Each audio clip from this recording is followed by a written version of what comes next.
ഇങ്ങനെ മാറി മാറി പല സ്ഥലങ്ങളിൽ പോയി മത്സരിക്കുമ്പോൾ അത് നിങ്ങളുടെ പ്രവർത്തനത്തെ ബാധിക്കില്ലേ?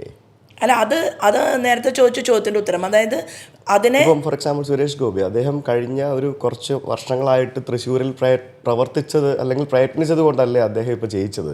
അപ്പോൾ സ്ഥിരമായിട്ടൊരു മണ്ഡലത്തിൽ കേന്ദ്രീകരിച്ച് പ്രവർത്തിക്കുക എന്നുള്ളത് ഒരു സ്ഥാനാർത്ഥിയെ സംബന്ധിച്ച് അല്ലെങ്കിൽ ഒരു രാഷ്ട്രീയ പ്രവർത്തകയെ സംബന്ധിച്ച് അതൊരു അങ്ങനെയല്ലേ അതിൻ്റെ ഒരു രീതി? അല്ല, പക്ഷേ അത് തൃശ്ശൂർ പാർലമെൻറ്റ് മണ്ഡലം ആ അവസ്ഥയിലേക്ക് വന്നിട്ടുള്ളത് എന്താണ്, അതിൻ്റെ ഒരു പശ്ചാത്തലം കൂടി നമ്മൾ പരിശോധിക്കണം.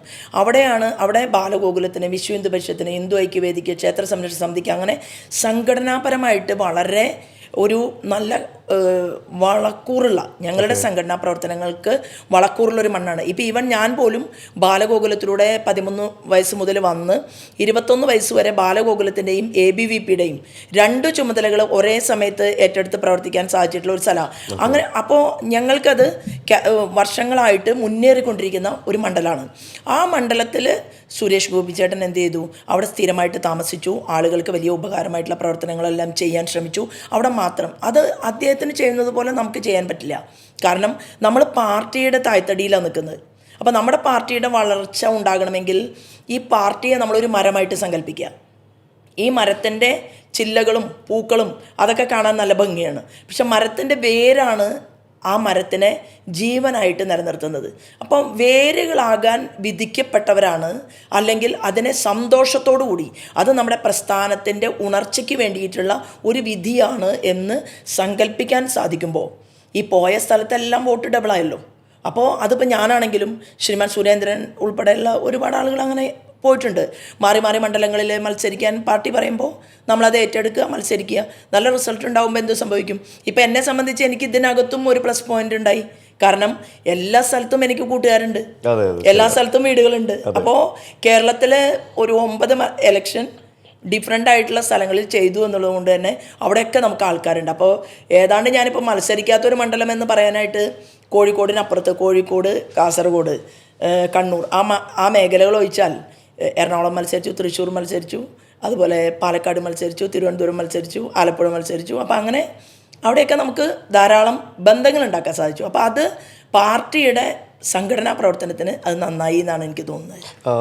ഇപ്പം ഞാൻ ചേച്ചിന്ന് വിളിക്കട്ടെ, അതായത് കുറച്ച് കംഫർട്ടബിൾ ആയിരിക്കും. ഇപ്പോൾ ചേച്ചി മത്സരിക്കുന്ന മണ്ഡലങ്ങളിലെല്ലാം ഇത്രയധികം ഒരു പെർസെൻറ്റേജ് ഓഫ് വോട്ടുകൾ കൂടുതലായി ലഭിക്കുന്നതിൻ്റെ ഒരു റീസണായിട്ട് ഞാൻ അനലൈസ് ചെയ്തപ്പോൾ മനസ്സിലാക്കിയത്, സാധാരണ ഏതൊരു സ്ഥാനാർത്ഥിയും പോകുന്നതിലും കൂടുതൽ വീടുകൾ പേഴ്സണലി നിങ്ങൾ നേരിട്ട് പോയി ആളുകളെ കാണാനും ഇൻട്രാക്ട് ചെയ്യാനും ശ്രമിക്കാറുണ്ട്. ആ ഒരു പേഴ്സണൽ ബന്ധത്തിൻ്റെ പുറത്തായിരിക്കാം അത്തരത്തിൽ കൂടുതൽ വോട്ടുകൾ വരുന്നതെന്ന് പറയുന്നുണ്ട്. അത് ശരിയായിരിക്കുമോ?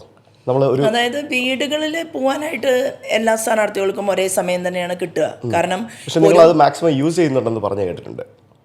ഒരു മാസം നമുക്കിപ്പോൾ സമയം കിട്ടിയെന്ന് വിചാരിക്കുക, 28 ദിവസം അല്ലെങ്കിൽ ഒരു മാസം നമുക്ക് സമയം കിട്ടിയാൽ നമ്മൾ എല്ലാ വ്യക്തികൾക്കും ഒരേ ടൈമിംഗ് തന്നെയാണ് ഇലക്ഷന് കിട്ടുക. പക്ഷേ എനിക്ക് തോന്നിയിട്ടുള്ളൊരു കാര്യം എന്താണെന്ന് പറയുക, അതായത് ഒരു പക്ഷേ വ്യക്തിപരമായിട്ട് പ്രവർത്തകർക്കൊരു തോന്നലുണ്ട്, ഞാൻ ചെല്ലുന്ന സമയത്ത് ഞാൻ വേറൊരാളാണെന്ന്. അത് ഞങ്ങളിൽ പല ആളുകൾക്കും അങ്ങനെയുള്ള ഒരു. നിങ്ങൾ CPM പാർട്ടി ഓഫീസിൽ പോയി വോട്ട് ചോദിച്ചിട്ടില്ലേ? അവിടെ വരെ പോയി വോട്ട് തരണമെന്ന് പറഞ്ഞിട്ടില്ലേ? പാർട്ടി ഓഫീസല്ല, പാർട്ടിയുടെ കുറേ പേര് ഒരുമിച്ച് ചേർന്ന് നിൽക്കുന്ന ഒരു സ്ഥലത്ത് ഞാൻ ആലപ്പുഴയിൽ യാത്ര ചെയ്തുകൊണ്ടിരിക്കുന്ന സമയത്ത് അവർ പറഞ്ഞു, ഞാൻ ഉടുത്ത ചുമന്ന സാരി അത് അവരുടെയാണെന്ന് അതിലകത്ത് നിന്ന ഒരു ചെറുപ്പക്കാരൻ പറഞ്ഞു. അപ്പോൾ എന്തിനാണ് ഈ ഫ്ലെക്സ് ബോർഡിൽ ചുമന്ന സാരിയെ ഉടുത്തിട്ട് ആലപ്പുഴയിൽ ഒട്ടിച്ചത് എന്ന് പറഞ്ഞു. പിന്നെ നിങ്ങളുടെ മുഖം കാണുന്ന സമയത്ത് നിങ്ങൾക്ക് ഒരു വോട്ട് തരാൻ തോന്നുകയാണ് എന്ന് അവർ പറഞ്ഞു. അപ്പോൾ അങ്ങനെ അവർ സംസാരിച്ചപ്പോൾ ഞാൻ ആ തിരക്കിൻ്റെ ഇടയിലേക്ക്, കമ്മ്യൂണിസ്റ്റുകാരായിരുന്നു അവർ, മാർക്സിസ്റ്റ് പാർട്ടിയുടെ പ്രവർത്തകരായിരുന്നു, അവരുടെ ഇടയിലേക്ക് ഞാൻ ഇറങ്ങിച്ചെന്നു. അപ്പം ഞാൻ അവരോട് കൈപിടിച്ചിട്ട് ഞാൻ പറഞ്ഞു, ഈ ചുവപ്പ് എന്ന് പറയുന്നത് നമുക്ക് ഹൃദയത്തിൻ്റെ ഒരു വേണമെങ്കിൽ അങ്ങനെ പറയാം, നാട്ടിൻപുറത്തെ ചെമ്പരത്തി പൂക്കളെ നമുക്ക് അതിന് ഉപമിക്കാം.